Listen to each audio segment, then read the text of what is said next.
I am Tefo Kobe Miambo. I am the founder of Unappropriate Clothing, essentially. And yeah, Unappropriate Clothing it's a clothing brand where we make clothes, cool clothes.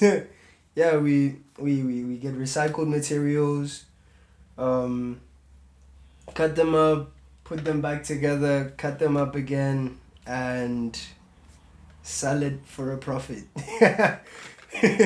Yeah. Basically, I would say a designer, but I didn't go to fashion school.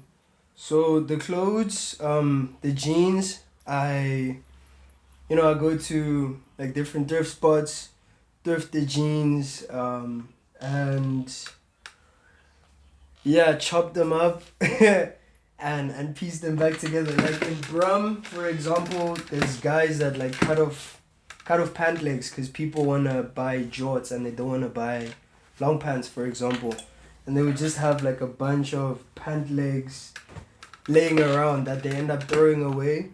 So I go to Brum and I get those like big bags of those for free essentially, and then whatever I do pay would be like a tip because they're looking for ways to get rid of them because otherwise they would have to pay someone to pick them up.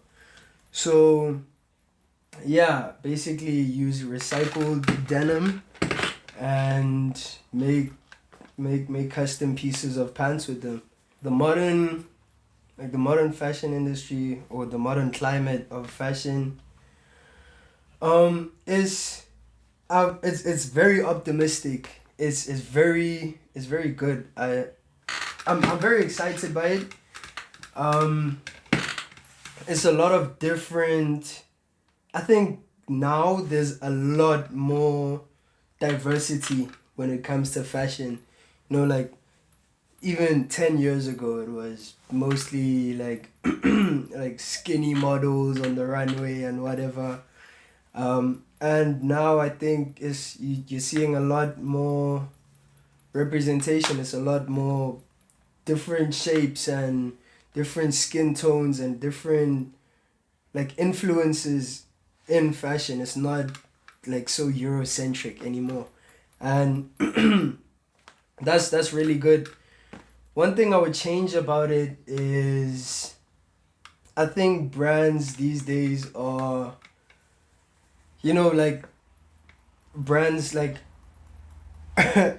especially like Louis Vuitton and like Gucci and it feels like they trying to please social media more than trying to like create for the sake of creating. Um so yeah, like for example, um yeah, like making fashion shows and runway shows that look good on Instagram in opposed to like making something that's just beautiful. Like personally, what I would change is I would encourage a lot more brands to instead of having runway shows and like these performative gimmicks essentially, like have showrooms where like there can be a person like wearing the clothes walking around and the designers there as well answering questions, especially because you know runway shows in themselves are, it's not usually open for the public. It's journalists and buyers, so have those people like have a more personal experience with the brand. And and yeah, my TikTok and Instagram and YouTube shorts and just create.